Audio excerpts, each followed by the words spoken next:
Para po sa salita ng ating Panginoon. Yan, sabi nga po in the book of John, chapter 4, verses 9 to 10.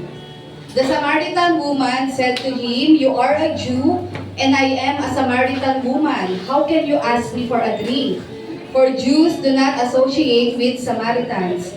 Verse 10, Jesus answered her, "If you knew the gift of God, and who it is that asks you for a drink, you would have asked Him, and He would have given you living water." Amen. Tayo po'y manalangin. Samahan niyo po ako manalangin sa umagang ito.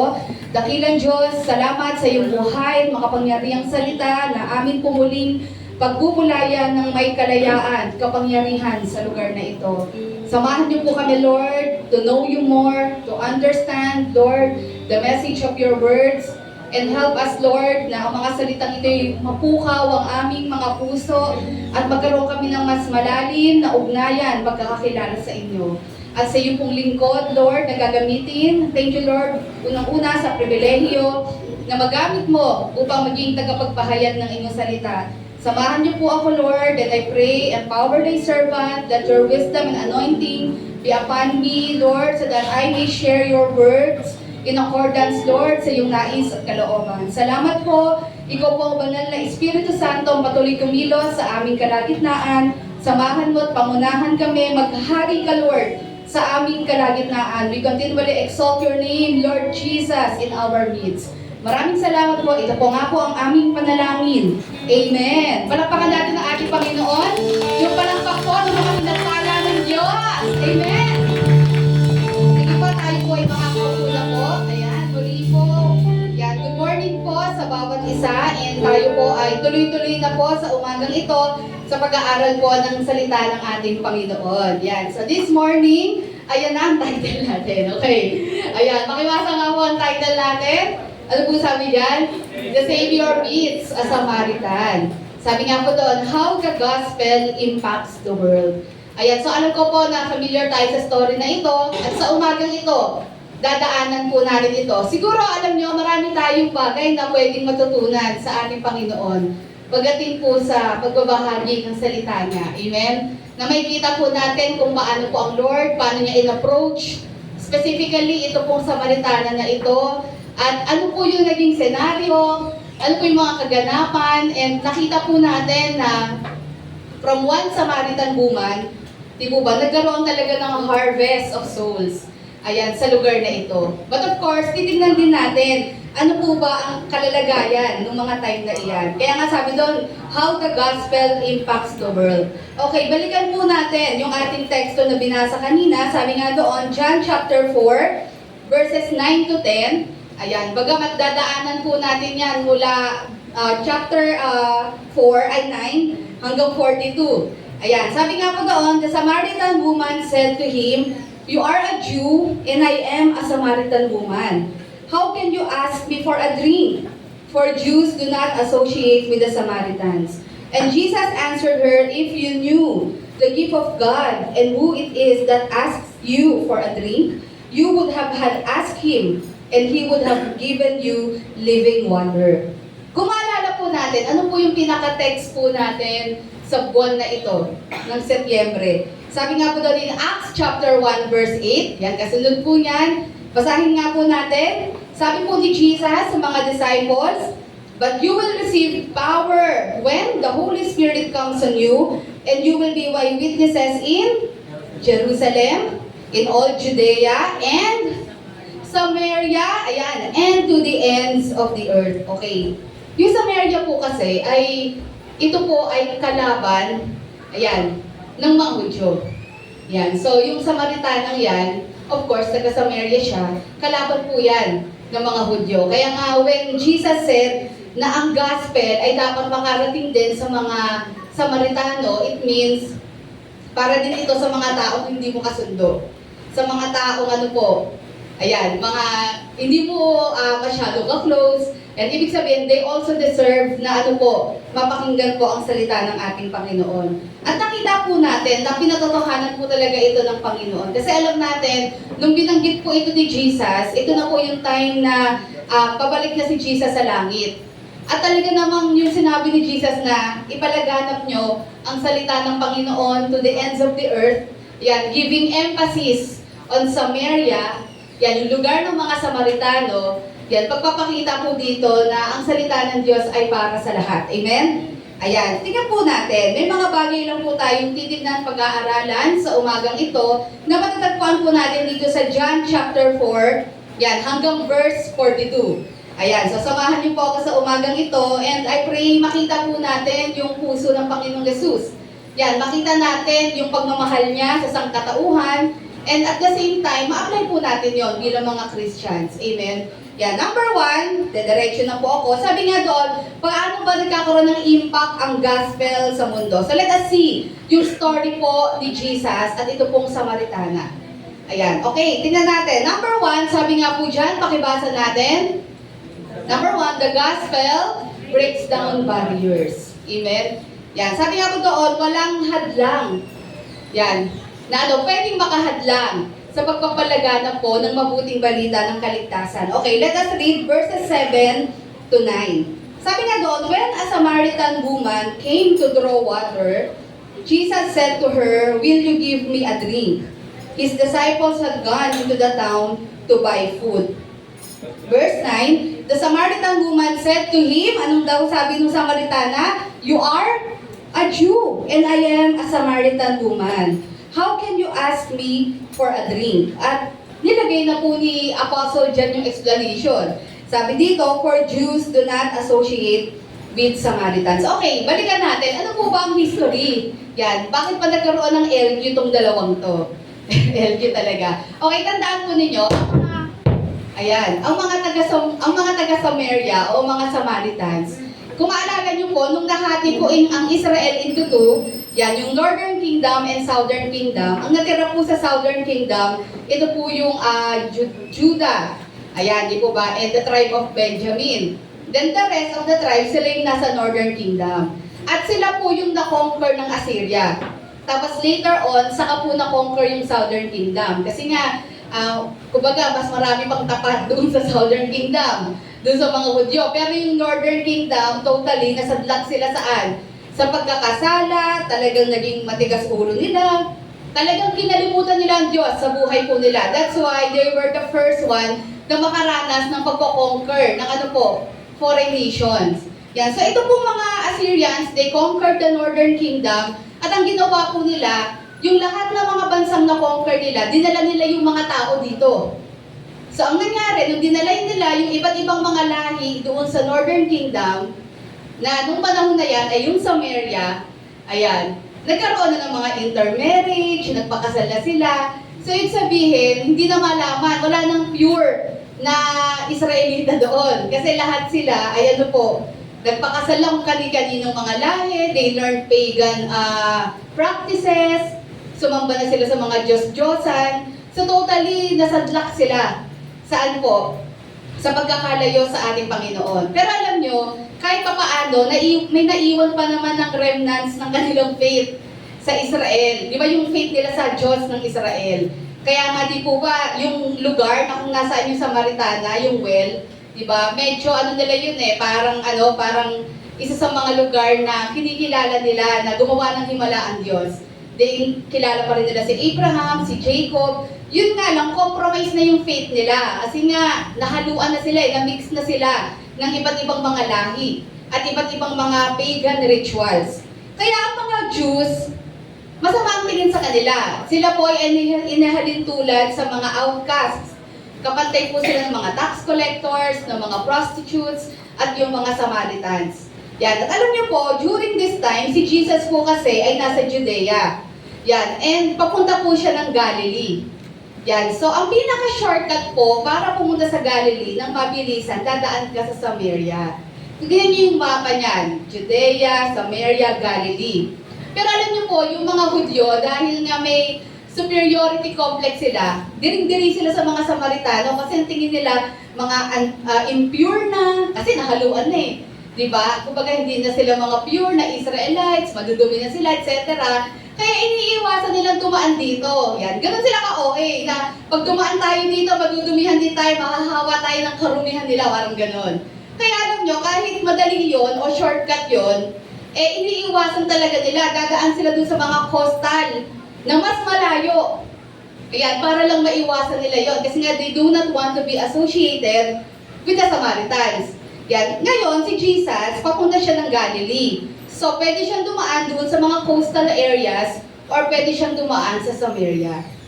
Yan. So, bakit dumaan si Jesus dito? Dahil ba shortcut? Sige, para mas mabilis. Ayun, pagod na rin ako eh. Yan. So, pwede siyang dumaan dito kasi gusto niya ng shortcut.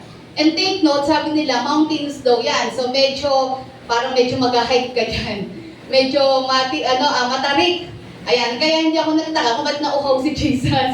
Kasi medyo matarik daw yung daanan na iyan. Shortcut yan. Sa bagay, lahat ng shortcut, ganun eh, no? Kung hindi, makipot, matarik. Yan, pero mabilis. Yun nga lang, talagang kakabahan ka bago ka makarating sa paroroonan mo, di ba? Madalas yung mga shortcut, ganun eh. Ayan, pero alam nyo, hindi naman dumaan si Jesus dito dahil gusto niya mag-shortcut. Amen? Yan, alam natin, because Jesus is Lord, He is God, alam natin na ito ay nasa plano ng Diyos.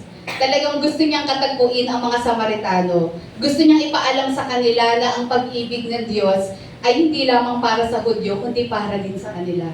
Amen? So we can see, ito yung tinatawag nating breaking the barriers.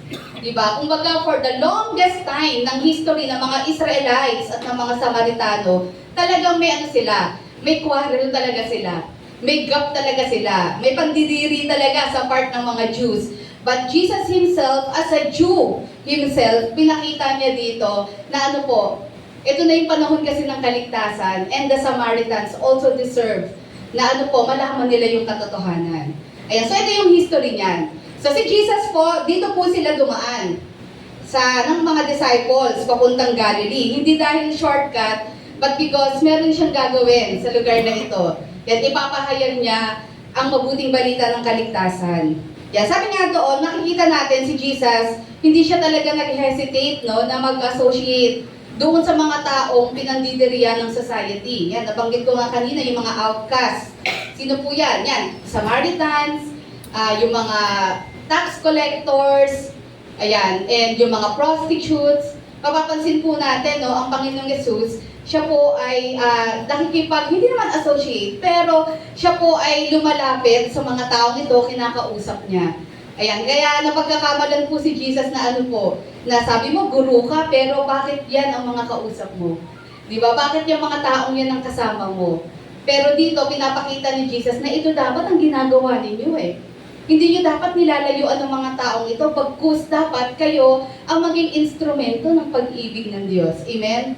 Tayo po ba ganun din? Nagiging instrumento ba tayo ng pag-ibig ng Lord? Or pinipili lang natin yung mga taong sasamahan natin? Ito sharean ko. Ay, ito hindi, kasi corrupt yan eh. Diba? Lalo na ngayon, grabe talaga ang corruption. Diba? Hindi deserve yan, maligtas. But when we say na the gospel is for all, kahit gaano pa katindi ang kasalanan niyan, that person deserves na na magkaroon ng kaligtasan. At mahal yun ng ating Panginoon. Amen? Na gaano man katinding nagawa niya, iwan mo ang paghahatol sa Diyos at hayaan mo na katagpuin siya ng Diyos at makaramdam siya ng pagbabago galing sa ating Panginoon. Amen? Ay sabi nga po doon, yung ginagawa ni Jesus during His time, hindi yun yung norm. Kaya nga nagagalit sa kanya yung mga religious leaders kasi nga yung mga leaders, yung mga religious people, nandidiri sila sa mga taong ito, pero si Jesus lapit siya ng lapit. Kasi gusto ni Jesus malaman ng mga taong ito na mahal sila ng Diyos. Amen? Hindi ibig sabihin the Lord is tolerating yung masamang ginagawa nila. But ang gusto ng Panginoon, makilala nila ang Lord at makalaya sila sa kasalanan. Amen? Kasi tandaan natin, ang kasalanan, lahat naman tayo ay naging alipin yan. At may mga tao pa rin na alipin ng kasalanan. Kaya nila ginagawa ang mga bagay na yan. And they need to encounter Jesus. Di ba ba? Just like the Samaritan woman, kailangan nilang ma-encounter ang Lord para talaga magkaroon ng paglaya sa kasalanan, pagbabago ng buhay. Yan. Tignan natin, ano ba yung mga possible na barriers? Unang-una, Samaritana. So, ang mga Hudyo, si Jesus ay Hudyo, at sa kanilang kultura at paniniwala, hindi lang mga Hudyo, hindi sila dapat nakikipag-associate or nakikipag-usap sa mga Samaritano. Pero unang-unang binahali ito ni Jesus. Di po ba? Sa pamamagitan ng pagdaan niya sa lugar na ito. Pangalawa, siya'y isang babae. Alam natin na conservative nung time na iyon. Pag ikaw po ay isang lalaki, ang dapat kausap mo lang asawa mo. Di po ba? Pero ito, hindi naman kaano-ano ni Jesus ito. Una, Samaritana siya. Pangalawa, siya'y babae. At si Jesus ay lalaki. Di po ba? Pero nakita natin, binali din ng Lord ito. Na nagawa niya makipag-interact sa babaeng ito. Ayan, kahit sila ay opposite sila ng gender. Ayan, na which is unusual ng mga panahong yon. Ayan, so iba yung mga time na iyon. And of course, ikatlo, alam natin later on, makikita natin itong babaeng ito, meron siyang questionable reputation. Yan, makikita natin mamaya. Na kumbaga, hindi lang siya Samaritana, pangalawa, hindi lang siya babae, pangatlo, meron siyang may problem sa morality niya. Yan, na later on, dadaanan natin. Kumbaga, a lot of reasons for Jesus not to mingle or interact with this woman. Pero binali niya yon. Amen? Still, pinush niya na magkaroon ng interaction. Ayan, sabi nga doon, the gospel can break down barriers of race, status, culture, color, and gender. Amen? Isa sa mga bagay na tinuturo ng Lord sa atin, di po ba?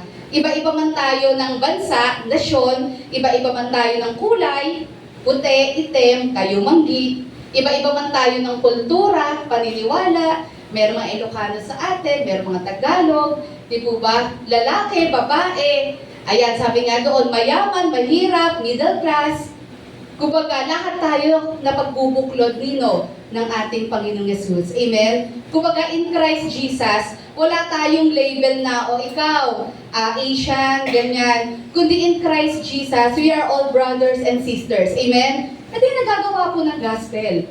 Amen? Kumbaga, nawawala ang discrimination. Ayan, nawawala yung ito mahirap, ito mayaman. Di po ba? Kundi nagiging isa tayo.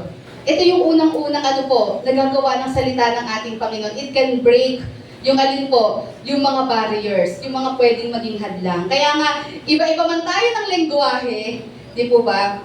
Iba-iba man po tayo ng lengguwahe, pero di ba, nagkakaunawaan tayong lahat pagdating sa ating Panginoon Jesus. Amen? Ayan, ito yung nakaka-amaze doon na tayo po, Filipino, nandyan yung mga Europeans, mga Chinese, pero sa ating Panginoong Jesus, nagkakaintindihan tayo. Amen? Hindi man natin naiintindihan ng isa't isa, lalo na kung hindi naman tayo nakakaintindi ng ibang language, but in Christ Jesus, nagkakaintindihan tayo na si Jesus ang ating Panginoon tagapagligtas. Amen? So may kita po natin, unang-una, sabi nga dyan, the gospel breaks down barriers. Kaya nga may kita niyo po, sabi po ng babae kay Jesus, ng Samaritana, ang unang-unang tanong niya, kasi nga humingi si Jesus ng maiinom. Ayan, never ever na gagawin ng Israelites na humingi ng tulong sa mga Samaritano, lalo na't makiinom sa kanilang dun sa inuman nila. Kasi nga nagdidiri sila eh. Kaya nga ang sabi nung Samaritana, Hudyo ka, Samaritana ako. Di ba sabi niya dito, bakit ka humihingi ng inumin sa akin? Yan, ibig sabihin, hindi tayo dapat nag-jive eh. Hindi tayo dapat okay. Parang ganon. Pero dito natin makikita na kaya-kaya ng Lord pagbuklurin kahit may mga differences tayo. Amen? Na dyan natin nakikita yung unity in diversity. Ayan, kaya nga may university eh. Di ba? Unity in diversity. Ibig sabihin, iba-iba tayo dito. Yan, iba-iba tayo. May mga iba-iba tayo mga gusto sa buhay, iba-ibang estado natin sa mundo, pero napagbubuklod tayong lahat ng ating Panginoon. Pwede tayong magkaisa dahil kay Jesus. Amen? Kaya sabi nga po doon, Galatians chapter 3, verses 26 to 28. Tignan niyo po yung sinabi ni Pablo dito. Sabi niya, so in Christ Jesus, you are all children of God through faith. Amen? Noon kasi, di ba, ang alam nila, ang kaligtasan ay nasa mga Hudyo lang. Pero during the New Testament, sinabi na ni Jesus na ang kaligtasan ay hindi na lamang sa bansang Israel, kundi ang kaligtasan ay para sa lahat ng tao na maniniwala saan po? Sa ating Panginoong Jesus. Amen? Yan. Kaya nga, di ba nakita nyo in Acts chapter 1 verse 8, ang mandato ni Jesus ay suyurin ang buong mundo. Starting saan? Sa Jerusalem, Judea, Samaria, and to the ends of the earth. Kasi nga, ang gospel of salvation is for all. Amen? Para sa lahat ito. Kaya sabi ni Paul, in Christ Jesus, you are all children of God through, paano tayo nagiging anak ng Diyos sa pamamagitan ng, basahin nyo, faith. Hindi kayo nakikinig halata kayo. Ayan, hindi kayo nag-pay attention doon sa ating slide. Di po ba? Tayong lahat ay naging anak ng Diyos, not because of our kumbaga race natin, o dahil Hudyo tayo, but because of our faith. Sabi doon, verse 27, for all of you who were baptized into Christ have clothed yourselves with Christ. Verse 28, ano sabi dyan? Pakibasa natin. There is neither Jew nor Gentile. Ano pong pangalawa?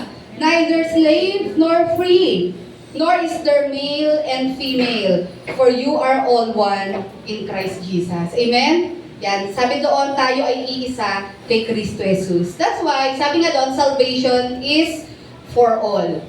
Ang kaligtasan po ay para sa lahat ng tao, regardless of who or what they are. Regardless kung gaano katindi ang kasalanan, ito man po ay kaaway, ito man po ay corrupt, but these people also deserves to know the truth, and they deserve to know Christ. And let us pray that they will know Christ. Amen? Na talagang makilala nila ang Lord. Dahil alam natin, ang lahat ng ugat ng kasamaan sa mundong ito ay dulot ng kawalan ng relasyon kay Jesus. Amen? Yan, alam naman natin yan na ang kalakaran ng mundo ay ano po, kasalanan, magkasala. Ito talagang kalakaran ng mundo because this is a fallen world. So in order for a person na makalaya sa paggawa ng kasalanan, kailangan niyang magkaroon ng tunay na pagkakilala sa ating Panginoong Yesus. Amen? Kaya let us pray. The first thing that we can do is ipanalangin po natin ang lahat ng tao. Sinabi po yan sa salita ng Lord. Amen? Pray for all people. Sabi mo nga sa katabi mo, pray for all people. Huwag tayong mamimili ng ipagpe-pray lang. Yan, Lord, bahala na yan. Yan, hayaan mo siya magdusa. Di ba? Napakasamang tao niyan. Pero sino ba tayo para magsalita nun? Di po ba? Ang Lord, di po ba, He has the right na magpatawad sa kahit na sinong totoong lalapit at hihingi ng tawad sa Kanya. Amen. Alam ko na galit tayo, of course, sa lahat ng mga nababalitaan natin. Talaga naman nakakagigil, sino bang hindi? Di po ba? Pero yun nga po, unang-una, ipag-pray natin that justice will be served. Yun naman talaga na hindi sila makakalagpas doon sa hatol at talagang mahatulan sila.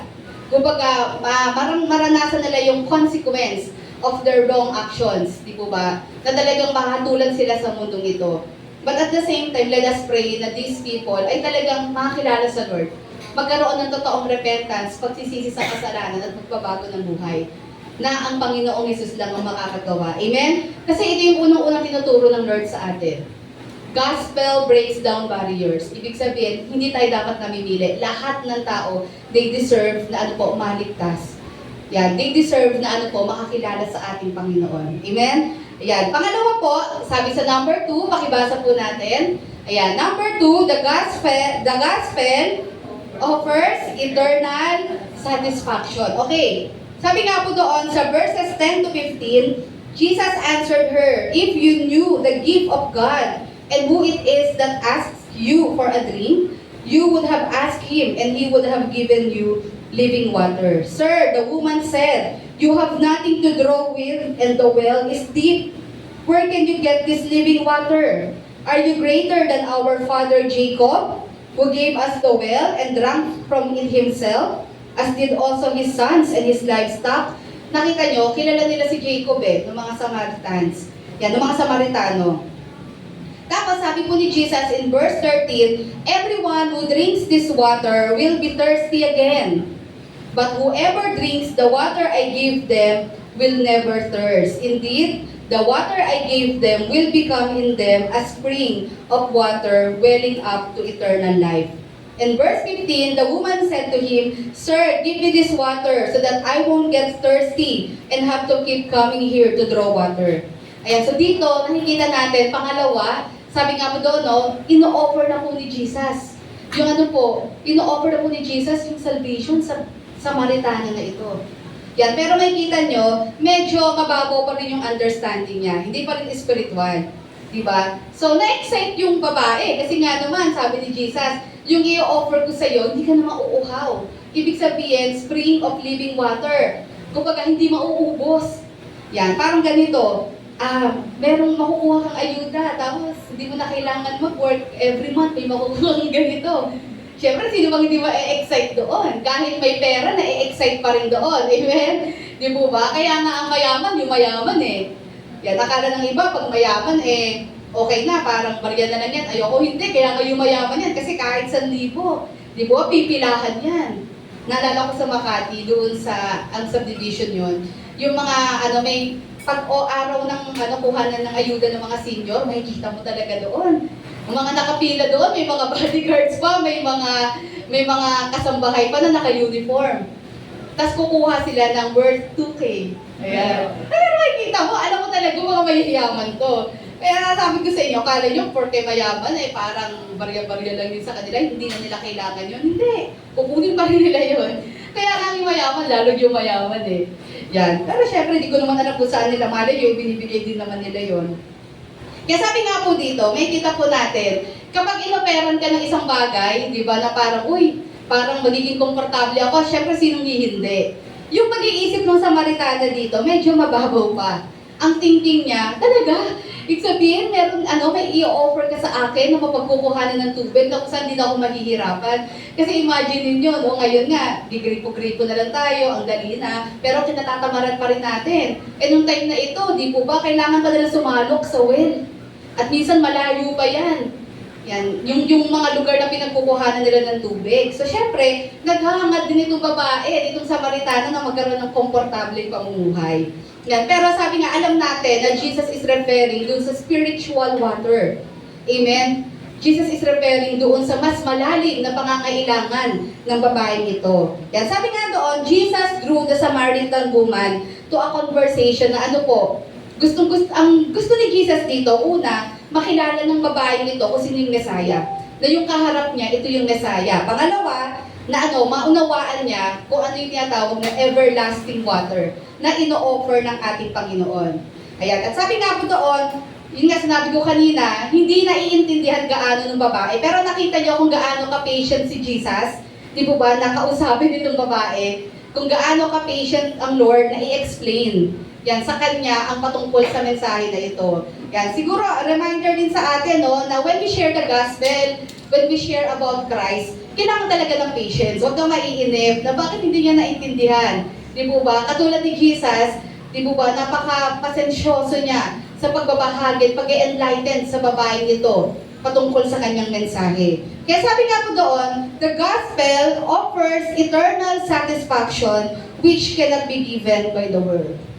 Ang ino-offer ni Jesus sa babaeng ito ay isang bagay na na hindi kayang ibigay ng mundong ito. Ayan, so sabi nga niya, yung uhaw na yan, tuloy-tuloy yan, kaya you will keep on drawing water doon sa well. Pero sabi ni Jesus, ang i-offer ko sa iyo is something na magbibigay ng full satisfaction sa iyo. At hindi ito physical, kundi ito'y mas malalim, spiritual. Spiritual contentment, spiritual satisfaction na hindi matatagpuan sa mundong ito. Yes, the world can make us happy. Hindi tayo hypocrite para sabihin, hindi tayo masaya pag may pera tayo. Hindi tayo masaya kapag nakukuha natin at nabibili natin yung mga gusto natin. Amen?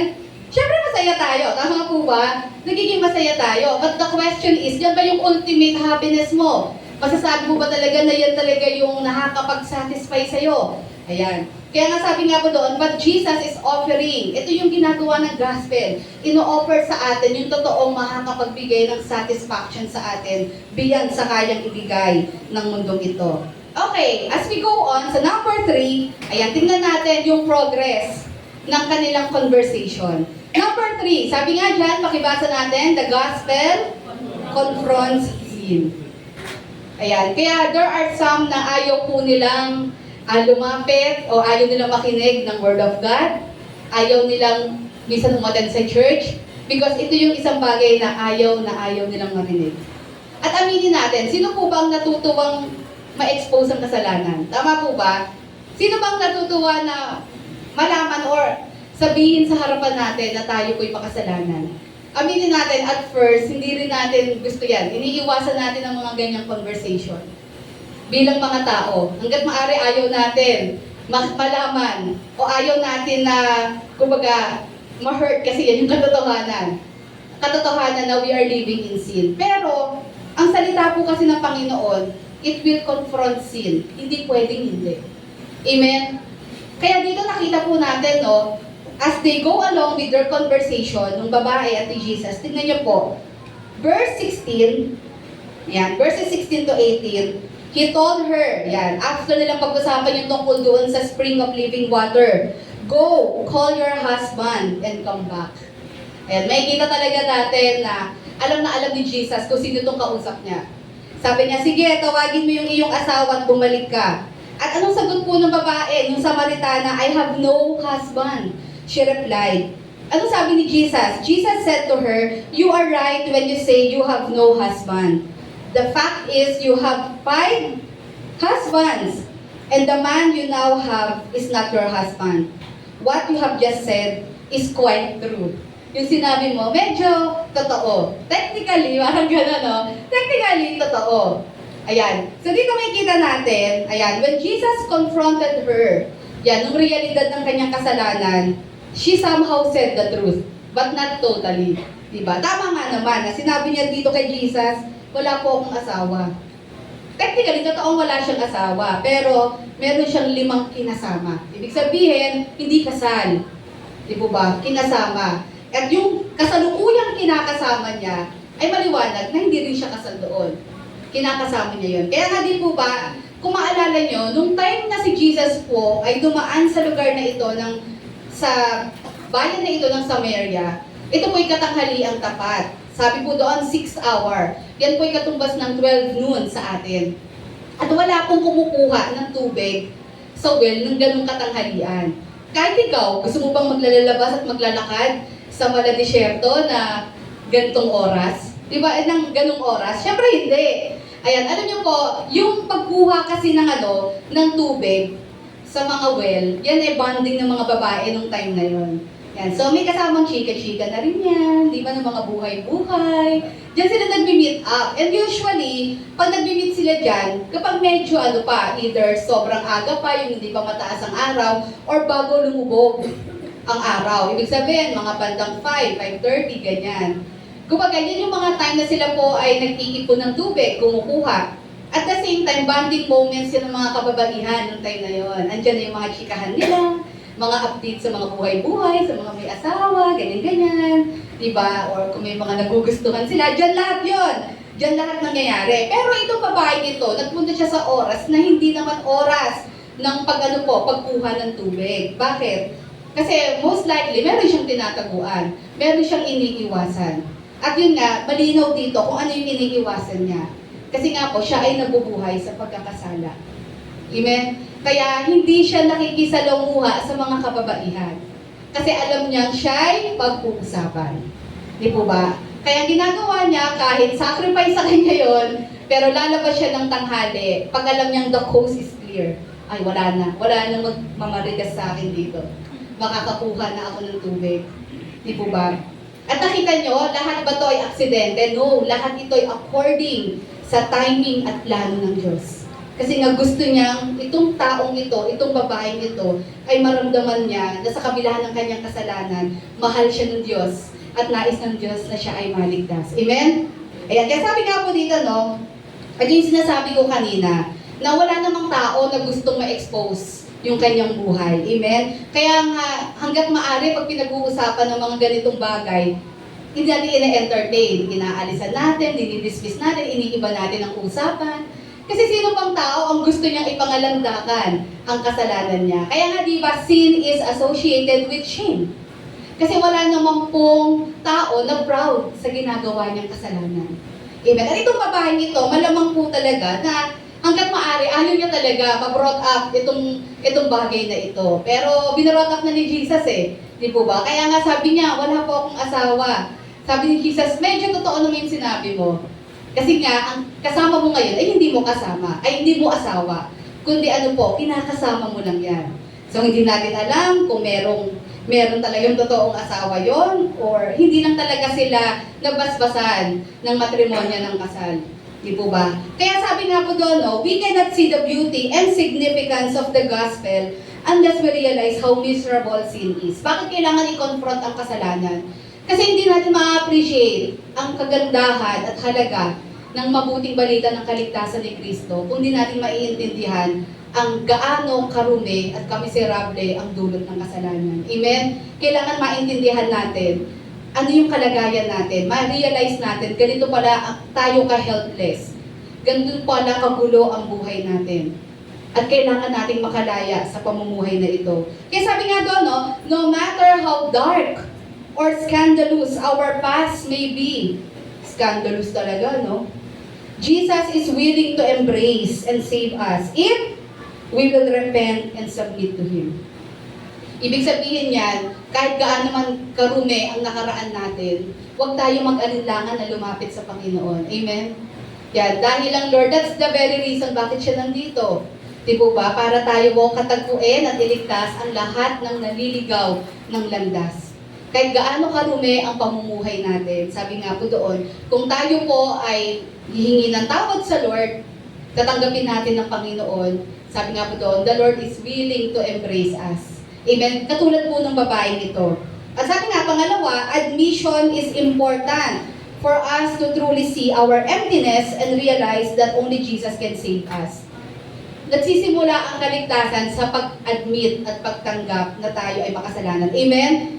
Sabi nga doon, tatanggapin mo ba si Jesus kung hindi mo aaminin na ikaw ay makasalanan? Kaya nga natin in-embrace si Jesus because nakita natin ito pala ang totoong katayuan natin. Na ganito pala tayo sa harap ng Diyos, na tayo pala yung maduming basahan. At inamin natin yon. Doon nagsisimula lahat. Kailangan aminin natin na may mali sa atin. Aminin natin nagkulang at nagkasala tayo. Amen? Para ma-realize natin yung halaga ng Panginoon sa buhay natin. At sabi nga, we will only come to Jesus once the reality of sin, yan, and its consequences hit us. Amen? Sabi nga doon, and salvation starts from realization of our spiritual emptiness apart from Christ. Sabi doon, makakaranas tayo at maiintindihan natin ang halaga ng kaligtasan na ino-offer ng mensahe ng ating Panginoong Yesus kung makikita natin na tayo ay totoong makasalanan. Kaya nakita nyo, si Jesus, hindi niya talaga pinalagpas ito doon sa babae. Kailangan ma-realize niya. She will not understand, hindi niya maiintindihan gaano kahalaga si Kristo at yung sacrifice na gagawin ni Jesus sa krus ng Kalbaryo. Diba? Kung hindi niya makikita kung sino siya sa harapan ng Diyos. Kung hindi niya makikita na ang Diyos ay banal at siya ay namumuhay sa kasalanan. Alam nyo, just like this Samaritan woman, ganito rin naman po tayo. May mga kanya-kanya tayong nakaraan. Maaaring scandalous yung nakaraan natin, hindi. Pero lahat tayo, meron tayong malalim or madilim na nakaraan. Amen? Pero nakita po natin sa kabila ng mga madidilim o mapapait na nakaraan na ito, nakita natin na ang Panginoong Yesus ay punong-puno ng pagmamahal na inabot tayo. Amen? Na hindi namimili ang Lord. Sino ba yung lesser evil? Sino ba yung hindi masyado nagkakasala dito? No. Kundi nakita natin kahit gaano pala katindi ang kasalanan natin.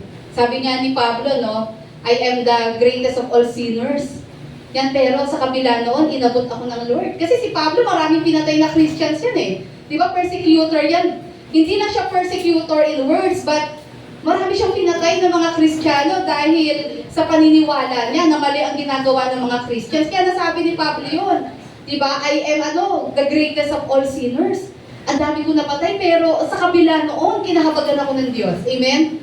Na pinakita ng Lord yung kasalanan ko, pero pinakita din ng Lord na I am willing to accept you and cleanse you, of course, if we will come to Him, if we will repent. Siyempre dapat may desisyon kang gagawin na talagang talikuran ang maling gawain, humingi ng tawad sa Panginoon. At ang Lord ang mag-guide sa atin.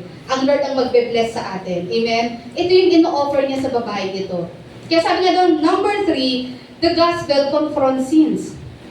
Kaya kailangan, di po ba? Kailangan ma-realize natin yung standing natin sa harap ng Diyos para talaga makita natin kung gaano natin talaga kailangan si Jesus sa buhay natin. At ma-realize natin, hindi natin kayang i-appease yung mga kasalanan natin. Kahit anong gawin natin, we cannot save ourselves from doom. We will all be doomed kung wala tayong Jesus sa buhay natin. Kundi makikita natin na ito palang kasalanan natin, kayang-kaya tayong patawarin ng Lord at kayang-kaya tayong baguhin at palayain ng Lord dito. Of course, kung gugustuhin natin. Amen? Dapat mag-decide din tayo. Kaya sabi nga doon, as we go along, number 4, ayan, sabi nga po doon, pakibasa natin, the gospel points us from religion to relationship. Ayan, so, sa pagpapatuloy po natin, nung meet up, o pag-meet po, sorry, ni Jesus at nung Samaritan woman, verse 19, Sir, the woman said, I can see that you are a prophet. So medyo nakikita niya na, no, na itong kausap niya ay hindi lang basta ordinary Jew. Nakikita niya na this person is something else. Di ba sabi niya, kasi, kilala niya ako. Nalaman niya ang buhay ko. Dito din natin makikita na si Jesus ay that He is God. Kasi ang Diyos lang naman, ang totoong nakababatid ng sino talaga tayo. Amen? Wala talaga tayong maitatago sa Lord, di ba? We can pretend. Kaya nating magpanggap sa tao. Pero hindi tayo pwede magpanggap sa Lord. I-expose at i-expose niya sa harapan natin kung sino tayo. Kailangan niyang gawin yon para makalaya tayo doon. Amen? Para mawala tayo doon sa in-denial stage. At mapunta tayo doon sa stage of acceptance and admission.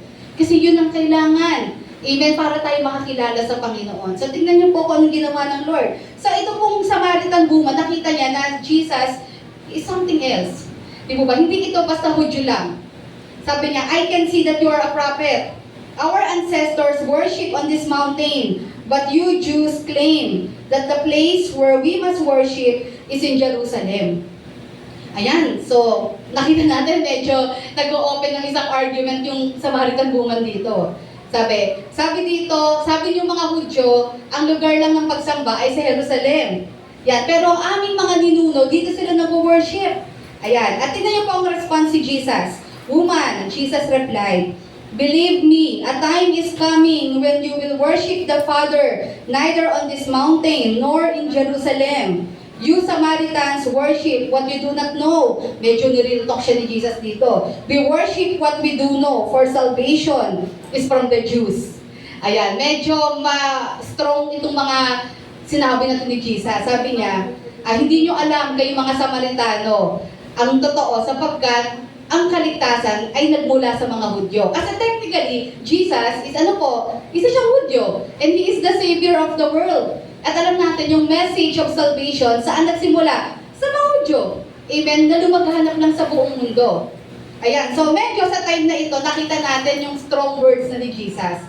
Of course, minsan kailangan natin gamitin ito, lalo na when we are speaking kung ano yung katotohanan. Amen? But of course, with gentleness pa rin. Sabi niya, hindi mo nalalaman. Sabi niya doon. Sabi niya, but believe me, darating ang time, sabi niya dito, when you will worship the Father, hindi dito or sa Jerusalem. Pero hindi rin naman bias si Jesus. Sabi niya, hindi lang itong lugar na ito at hindi lang Jerusalem ang lugar ng pagsamba. Sabi niya, verse 23, Yet a time is coming and has now come. Ito na yun. When the true worshipers will worship the Father in, saan po? In the Spirit and in truth. For they are the kind of worshipers the Father seeks. Verse 24, ano sabi po dyan? God is Spirit. And His worshipers must worship in the Spirit and in truth. The woman said, I know that Messiah, tingnan nyo, called Christ is coming. May idea sila about the Messiah. Amen? When He comes, He will explain everything to us. Sabi, paano mo nagka-idea yung mga Samaritans about the Messiah? Tandaan nyo, ang mga Samaritano, naniniwala sila doon sa 5 books na sinulat ni Moses. Genesis, Exodus, Leviticus, Numbers, Deuteronomy. Pero after nun, hindi na. Yung sa mga prophets, yung kay na David, hindi na nila pinangahawakan yon. So malinaw, doon sa 5 books na yon, nakita din natin, nakapaloob din doon yung pangako about the Messiah. So dito, makikita natin, alam din nila, aware sila about the Messiah. At sabi niya, alam ko, darating siya. So nakikita na natin, nag-unfold na yung faith niya. Di po ba? Nakita natin na itong Samaritana na ito, unti-unti nang nagbubukas ang kanyang spiritual understanding. Yan, naiintindihan niya na unti-unti. And directly, sinabi ni Jesus, verse 26, that Jesus declared, I, the one speaking to you, I am He. Sinabi na ni Jesus sa kanya, ako na yung sinasabing Messiah. Ayan, sabi nga po doon, alam natin na for the longest time, ito yung nagiging problem with religion. Diba? Nadidisappoint ang tao because of hypocrisy. Yan, they receive too much judgment at maraming na-hurt. Di po ba? Kumbaga, sabi nga po doon, instead na religion ay maging source of comfort, peace, di po ba? Pero minsan, there are some people na nakakaranas ng na na-hurt sila or nag-judge sila. That's why, nadidisappoint sila. Ayan, na-turn off sila sa religion. Pero dito, makikita natin na sinasabi ni Jesus sa Samaritana, this is not about religion. Pinapakita niya dito, ano ba ang totoong pagsamba? At ang totoong pagsamba ay hindi limitado sa isang lugar. Hindi ito limitado sa ritual, di ba? Hindi ito limitado sa rules. Sabi nga doon, true worship is not limited in a certain place. Amen? But in spirit and in truth, transcending outward religiosity and rituals. Just like the Jews, ang mga Samaritano, ganun din sila.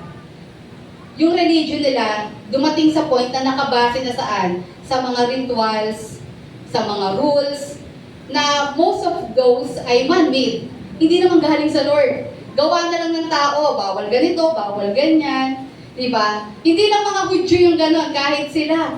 Kaya nga pagdating sa worship ang pagsamba dito. Pero kayo mga Hudyo, ang sabi nyo, dyan lang sa Jerusalem, ang lugar ng pagsamba. Dito, pinapakita ni Jesus sa babaeng ito, na alin po, through the gospel, na ang pagsamba ay hindi sa iisang lugar, hindi nakakonfine sa mga rituals at mga rules. Kung di sabi niya doon, it is about having a personal relationship. Kaya sabi niya dito, in spirit and in truth. Ibig sabihin, ang Panginoong Yesus ay hindi limitado sa lugar. Ang Panginoong Yesus is Spirit, He is Spirit, and He can be found everywhere. Kahit saan. Ibig sabihin, kung ang Diyos ay matatagpuan natin kahit saan, ibig sabihin, kahit wala sa church, kahit nasa bahay ka, nagtatrabaho ka, nag-aaral ka, andyan ang Lord. Therefore, we should walk according sa kagustuhan ng Lord. Na ang pagiging Kristiyano ay pamumuhay or lifestyle. Amen? Sabi mo nga sa katabi mo, ang pagiging Kristiyano ay lifestyle. Because God is omnipresent. He is Spirit. Amen? Nakikita niya tayo everywhere. Hindi lang po ang pagiging Kristiyano maiiwan dito sa church na ito. Kundi kahit saan, dapat makita na talagang tayo ay totoong na kay Jesus. Because meron tayong matibay na relasyon sa Kanya. Sabi nga, religion should lead us towards what truly matters. Establishing a personal relationship with the Lord. Wala po masama sa religion. Kasi tandaan po natin, kaya tayo nagkaroon ng pagkakilala sa Lord is because of religion. Paano lang sumama ang religion paglipas ng panahon? Dahil nga nag-introduce ang religion ng maraming man-made rules and rituals. Bawal kumain ng ganito, bawal magsuot ng ganyan, bawal pumunta dito, bawal kumilos, pagsapat, bawal ganyan, bawal ganito. Na kumbaga, ang religion should lead and should teach us na mapalapit sa Diyos. Magkaroon ng personal relationship with the Lord. Instead, as time goes by, ang ginawa ng mga tao sa religion, ginamit nila ito to control people. Di po ba? Kinontrol na ang mga tao. Bawal ganito, ito ang tama, ito ang mali. Yun ang masama. Na yung religion, tinuruan ng taong magkaroon ng ng mataas na pagtingin sa sarili, ng pride. Kaya nagsiset ng religion. Ito yung nangyari sa mga Hudyo. Ang dami nilang mga rules, sobrang dami nilang rules, at marami sa mga rules na yun, gawa lang nila. To the point na yung mga tao, gustong mag-worship sa Lord, pero hindi nila alam paano, at feel nila hindi sila worthy, kasi nga, ang iniisip nila, hindi namin kayang gawin yan. Hindi namin kayang abutin yan. Samantalang itong mga religious leaders, proud na proud sa sarili, na parang sinasabi nila sa mga tao, kami nagagawa namin. Kaya ang mga tao, imbis na makalapit sa Diyos, imbis na mapamahal lalo sila sa Lord, maintindihan nila ang gusto ng Lord, di ba ba, lagi silang, instead, lumalayo na lang sila. Kasi ang thinking nila, ang hirap namang makalapit sa Diyos. Ang daming pagdadaanan. Step 1, mag-alay ka ng ganito. Step 2, mag ganito ka. Step 3, ganyan. Hindi na nila kayang gawin lahat yun. Kailangan maka-attend ka lagi ng ganito, kailangan ganyan. May mga ginagawa tayo na wala namang masama, pero pag ini-impose na, to the point na parang nagiging rules na at para bang mawawala ang kaligtasan mo pag hindi mo nagawa yun, yun na yung hindi tama. Amen? Sabi ko nga, religion is good. Basta nagagawa natin ang tama, di po ba? At hindi natin ito ginagamit for selfish purposes or to control people. Aminin natin, religion ay nagagamit to control people. Amen? There are some na they are just pretending to live the name of Jesus, but actually hindi. That's why kailangan natin ma-discern. Kailangan natin magkaroon ng discernment and critical spirit. Amen? Because binigyan din tayo ng word ng wisdom. Instead, ang relihiyon ay dapat magturo sa atin sa sino ba yung totoong dapat sambahin natin. And that is Jesus. Kaya dito, may kita natin, ito yung tinuturo ni Jesus sa Samaritana na ito. Na it's not about religion. Kumbaga, na-hold kayo dahil sa religion nyo. Hindi kayo makasamba sa Diyos kasi ang tingin nyo, mga Hudyo lang ang pwede. But now, sinasabi ni Jesus, ini-introduce ko sa iyo na ang pagsamba sa Diyos, una ay open sa lahat ng tao. Pangalawa, sabi niya dito, at hindi ito limitado sa iisang lugar. Wherever you are, you can worship the Lord. Because, sabi nga doon, ang pagiging Kristiyano is a relationship. Kahit wala ka sa church, kahit nasaan ka, bit-bit dapat natin si Kristo sa buhay natin. At nakikita siya sa salita, sa pag-iisip, at lalong-lalo na sa gawa natin. Amen? Ayan. Kaya number 4, sabi nga po dyan, the gospel points us from religion to relationship. Amen? Nung nakilala natin ang ating Panginoong Yesus, na-realize talaga natin yung mga bagay na paniniwala natin about religion. Alam natin yan eh. Nakakala natin ito yung mga dapat gawin para tayo kalugdan ng Lord. Nare-realize natin, as we go along, as we study and learn more about our God sa salita niya, nare-realize natin na ang Panginoon pala ay diba? Na ang tao lang pala ang gumagawa ng sangkaterbang rules. Pero ito lang pala ang kailangan ng Lord. Kaya nga, nilimit ng Lord when He was asked, ano yung importanteng commandment? Mahalin mo ang Diyos ng buong puso, kaluluwa. And then love your neighbor as yourself. Yun lang. Amen? Mahalin mo ang kapwa mo. Katulad ng pagmamahal mo sa sarili mo. Isabihin, pag mo agrabyaduhin ng ibang tao. Yun yung sinasabi ng Lord pero kinakomplicate natin. Nakulong tayo sa paniniwalang ganito, na ganito ka-komplikadong lumapit sa ating Panginoon. Kaya nga sabi doon, religion should lead us towards a personal relationship with the Lord. Amen? Okay, number 5, as we go along, sabi nga po doon, basahin natin, the gospel is intended to be proclaimed. Okay, sabi sa verses 27 onwards, just then, His disciples returned and were surprised to find Him talking with a woman.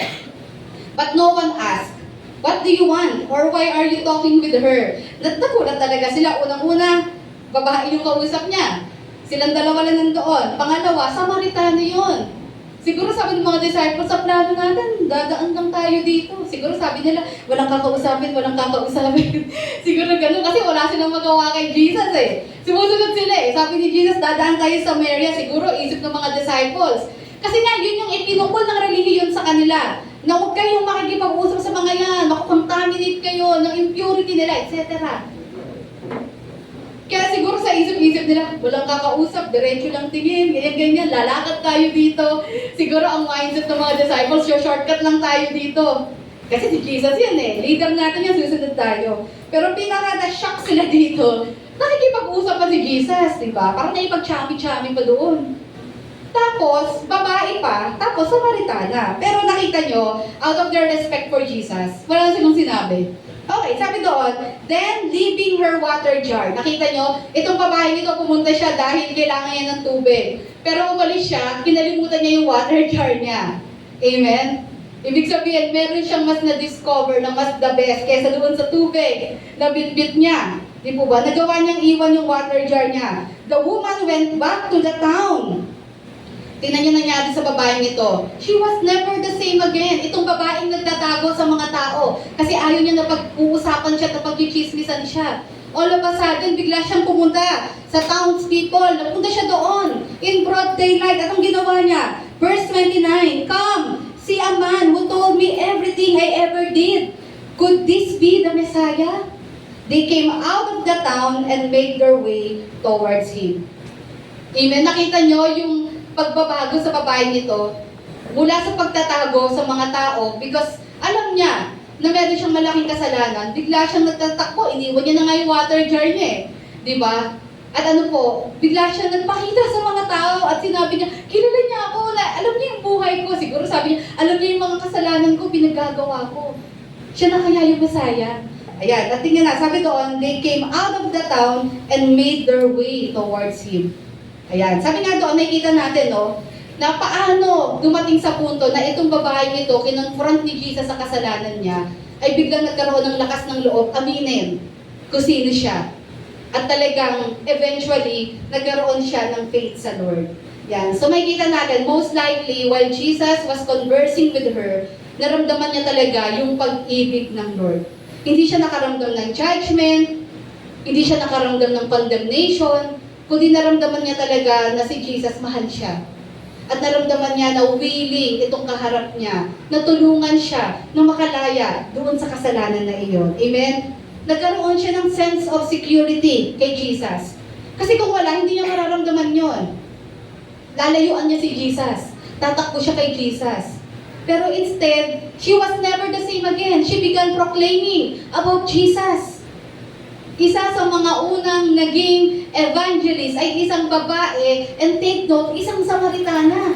These were the early days of Jesus' ministry, John chapter 4. Ito yung time na katatapos pa lang ng water baptism, yung kay John the Baptist. Buhay pa si John the Baptist nung time na ito. So, earlier years ito ng ministry ni Jesus. At nakita nyo, sino ang mga unang ginamit ng Lord? Non-Jews, Gentiles, such as the Samaritan woman. Pangalawa, Samaritana. Pangatlo, babae. Amen? Di po ba? At nakita po natin yung naging impact ng Lord sa buhay niya. Nakita natin na naramdaman niya for sure yung pag-ibig ng Lord. Naramdaman niya, yes, na-confront yung kasalanan niya, na-expose siya, pero naramdaman niya yung love and security. Ayan, at naramdaman niya safe siya sa ating Panginoon. That's why, ganito kalakas ang loob niya, na tumakbo sa mga tao at iproklama ang patungkol sa Panginoon. Yan, sabi nga doon, kaya mahalaga sa atin, no, na when we share the gospel, kailangan maging safe space tayo ng mga taong nakakausap natin. Amen? Makaramdam sila na safe sila, makaramdaman sila ng love from us, makaramdam sila na hindi sila nako-condemn. Di ba? Kasi alam niyo, time will come, di ba? Ang Lord na ang magde-deal sa mga bagay na yun sa kanila. You cannot go to the person and pinpoint to the person, ganito ka, ganyan ka. Kailangan tumalikod ka sa kasalanan mo. What we can do is to share the love of Christ. Ibahagi natin, iparamdam natin kung anong naramdaman din natin sa Lord. Na hindi tayo nakaramdam ng judgment, hindi tayo nakaramdam ng condemnation. Ito rin yung iparamdam natin sa kanila. Na kahit sino ka pa at anong nagawa mo, ano man ang pinagdadaanan mo ngayon, lumapit ka sa Panginoon. Unti-unti, ang Lord, siya ang magbabago sa iyo. Ang Lord, siya ang mag-iingat sa iyo. Sasamahan ka ng Panginoon. Ang gagawin lang natin, ibahagi lang din natin sa kanila yung naranasan din po natin. Amen? Na maramdaman nilang talagang safe place nila tayo o safe person tayo sa kanila. Na hindi nila mararamdaman na ano po. Kasi alam mo ang tao, alam niya na makasalanan niya eh. Pero yung maramdaman pa niya dahil sobra yung judgment mo sa kanya, that's another story. Hindi mo pwedeng madala yung taong yun sa Lord. Instead, itong taong ito lalayo yan lalo sa Panginoon. Tayo po yung mensahero ng Diyos sa mundong ito. Sabihin mo sa katabi mo, messenger tayo ni Jesus. Kaya sabi nga doon, kung paanong si Jesus dinil niya ang mga taong ganito ng may pagmamahal. We are to do the same. Amen? Iparamdam natin ang pag-ibig ng Lord sa lahat ng tao. Kaya sabi doon, a person who truly encountered Jesus in their lives will not conceal the message but will proclaim it. Kapag totoong nakilala mo ang Lord sa buhay mo, hindi pwedeng hindi ka maggagawa or wala kang gagawin. Amen? Pag totoong na-encounter mo ang Lord, talagang wala kang ibang gustong gawin, kundi ipaalam din sa iba yung natagpuan mong bagong buhay at pagmamahal na galing sa Panginoon. Amen? Yan ang isa sa mga fruit, patotoo na talagang tayo ay totoong nakakilala sa Lord. Hindi tayo, hindi natin i-conceal ang message, but we will spread the message. Ipapaalam din natin sa iba yung natagpuan kong pag-asa, natagpuan kong kaligtasan, at pagpapatawad. Gusto ko rin ibahagi sa iyo. Amen? At sabi nga doon, the power of our testimonies drives people to Jesus. Amen? Kaya napakahalaga ng patotoo ng buhay natin. Amen? Katulad po ng babae ito.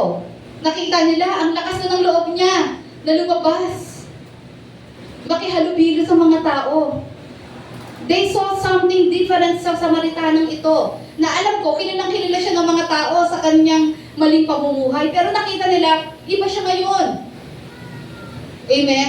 At alam nyo, pag nakita ng ibang tao na may kakaiba talaga sa buhay natin, yung talagang gradual change na nakikita sa atin, it will also lead others papalapit sa ating Panginoon. Amen? Kaya nakita nyo, after nun, yung mga tao nagtakbuhan din doon sa lugar kung nasaan si Jesus.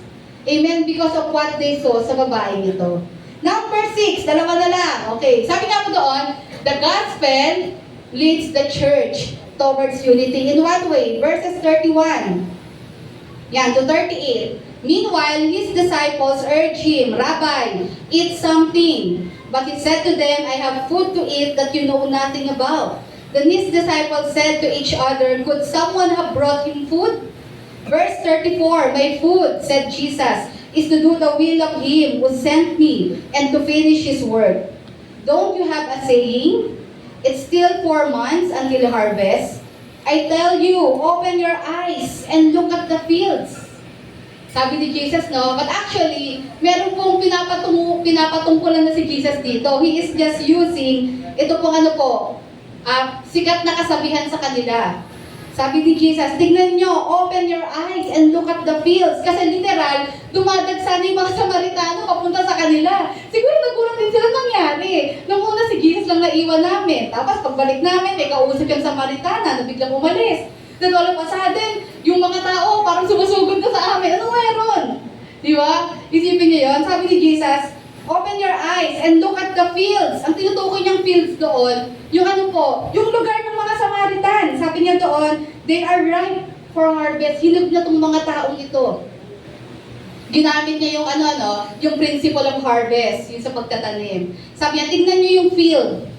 Yan. Katulad ng pagtingin mo sa sakahan, malalaman mo, okay na, pwede na to, 4 na buwan na. Diba? Tingnan niyo itong mga tao ito. Sila ay hinog na. Kailangan na lang silang i-harvest.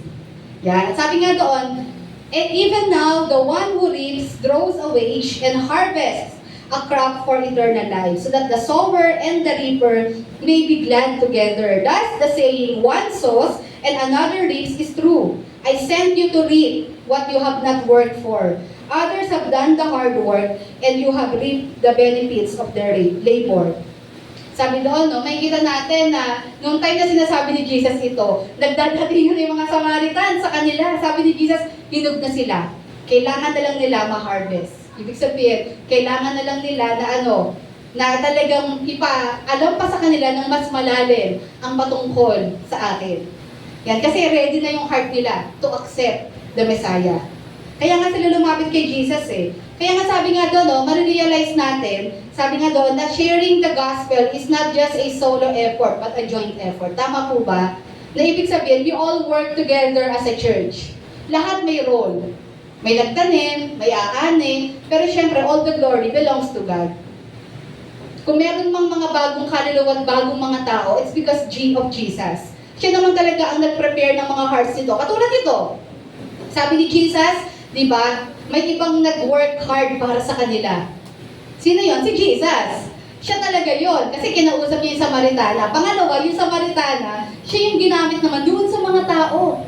Sabi ni Jesus sa mga disciples, ang gagawin niyo na lang, i-harvest na lang sila.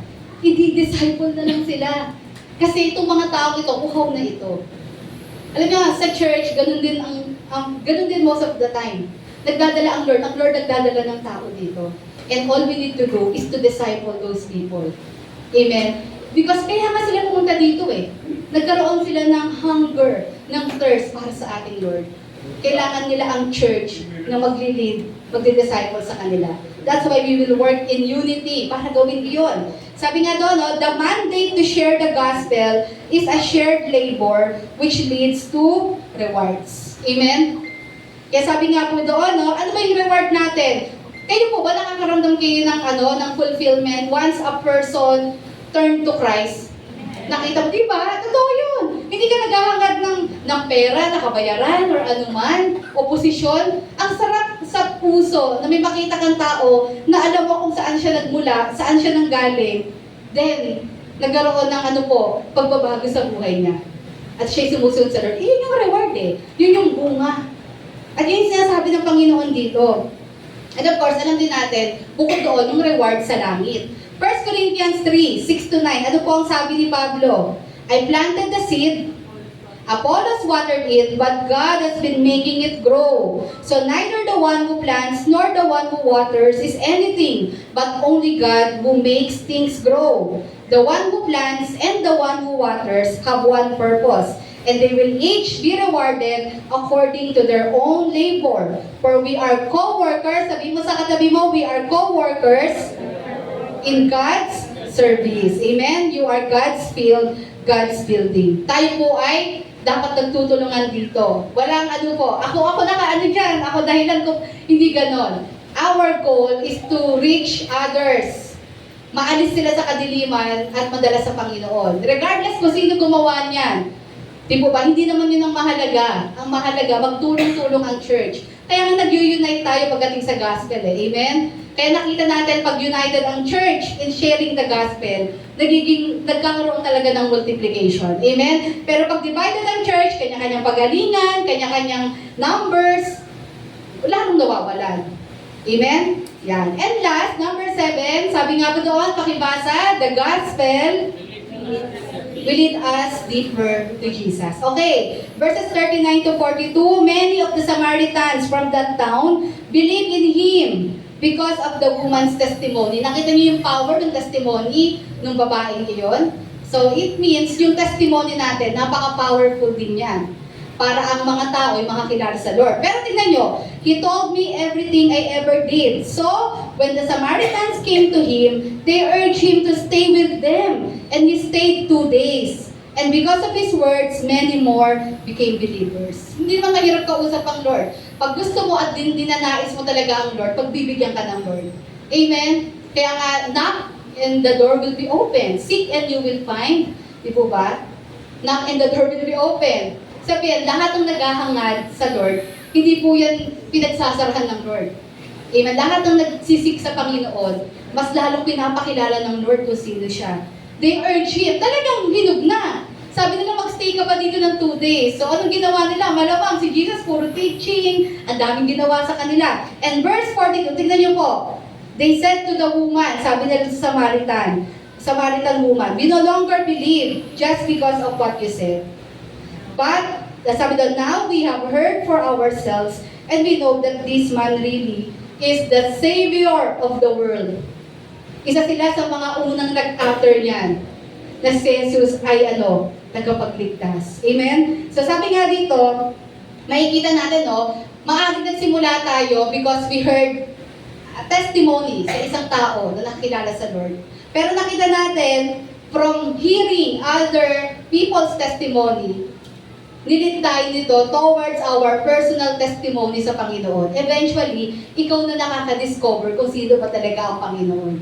Dapat ganun naman talaga. Yun naman talaga ang purpose ng gospel eh. Kaya nga sabi dyan, our testimony can lead others to Jesus. But it is His words that will make them remain in the faith. Amen. So malaking tulong ang patotoo ng buhay natin na binago ng Panginoon. Pero ang magpapanatili sa ating tapat sa pananampalataya hanggang wakas ay alin po? Ang salita ng Diyos. Amen? At nakita natin, that's why mas naging firm ang faith ng mga Samaritan because they heard from Jesus Himself na pakinggan nila siya. At yun ang mahalaga. Nung nakakilala tayo sa Lord, mahalaga na tayo ay magkaroon din ng personal na pag-aaral, pagtuklas patungkol sa Panginoon. Kaya napakahalaga na nag-aaral, nagbabasa tayo ng Word of God. Not because required na magbasa ako or mag-devotion, but kailangan magkaroon tayo ng pagnanais na makilala pa ang Lord sa buhay natin. Kasi ito ang magpapastablish ng pananampalataya natin. Amen? Para hindi tayo uuga-uga.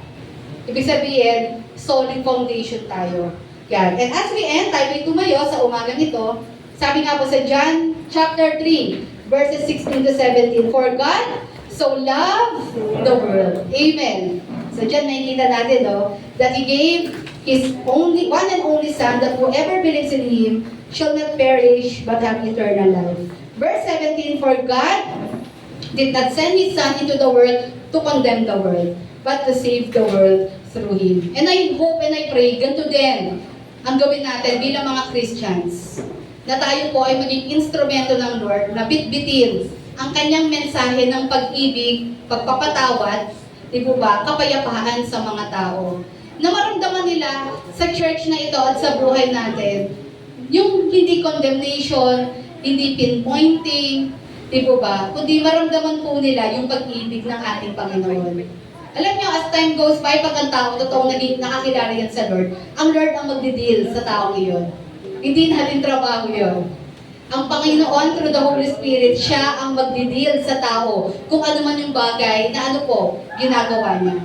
Ang atin, mabitbit at maipadala natin ang mensahe ng pagmamahal ng ating Panginoon. Amen. And I hope may natutunan tayo kay Jesus sa story na ito at nawa ma-apply natin sa buhay natin. Amen? Yan. Let us pray. Lord, salamat po sa umagang ito. Dahil muli niyo pong pinaalala sa amin, Panginoon, ang lawak ng iyong pag-ibig sa aming mga buhay. Salamat po, Panginoon, sa umagang ito. Lord, na sa kabila po ng aming mga nakaraan, you know us, Lord. Wala naman kaming maililihim sa inyo. Inabot mo kami, Lord. Pinaramdam mo ang iyong pag-ibig, ang iyong pagpapatawad, ang iyong pagnanais na bagulin kami at gamitin kami for the glory of your name. Lord, hindi kami karapat-dapat, Panginoon, yet tinawag mo kami, Lord. Salamat po, Panginoon, dahil unti-unti, Lord, binabago mo, inaayos mo ang mga buhay na ito. I pray, God, na tulungan niyo po kami, Lord, na laging tumalima sa iyo pong conviction sa amin. Matuto kaming makinig, Lord. Matuto kaming magpaturo sa inyo. At the same time, we also pray na katulad ng ginawa mo doon sa Samaritana, ay gawin din namin ito bilang Kristiyano, bilang church, sa aming mga kapwa sa mundong ito. Marami pa rin tao, Lord, ang hindi nakauunawa. Marami pa rin tao sa mundong ito ang, Lord, ignorant pa rin about the truth, about you, Lord. And Lord, give us patience, Lord. Fill our hearts with love, with compassion, and with burden. Katulad ng heart mo, Panginoon. So that, Lord, we can channel your message sa kanila. At Lord, hindi nila maramdaman ng condemnation.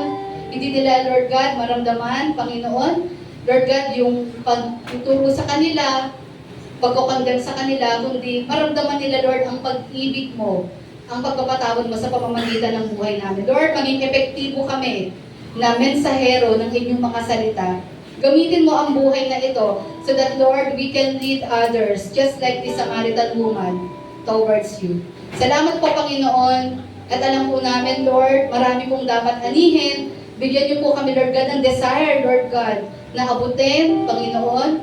Bigyan mo kami ng tapang, Lord, and most of all, bigyan niyo kami ng compassionate heart, Lord, na gawin ito for the glory of your name. Salamat po, Lord God, and bless this church, Lord, na patuloy mong gamitin, Panginoon, na mag-lead, Lord God, na mag-aani, Lord, ng mga harvest na ito, Panginoon. Gamitin mo ang church na ito, Lord, na mag-disciple pa, Lord, at magturo ka sa maraming tao sa mas malalim na pagkakakilala sa inyo. Bless everyone, Lord. Alam ko, hindi lang po mga manggagawa, Lord, but all of us sa umagang itong narito ay kayang-kayang mong gamitin para maibahagi ang mabuting balita ng kaligtasan. Maraming salamat po sa iyo namin tinataas at pinagkakatiwala ang lahat sa pangalan mo, Panginoong Yesus. Amen. Palakpakan natin ng Lord. Kaya tayo po'y maupo and we will proceed with our tithes and offerings sa umagang ito.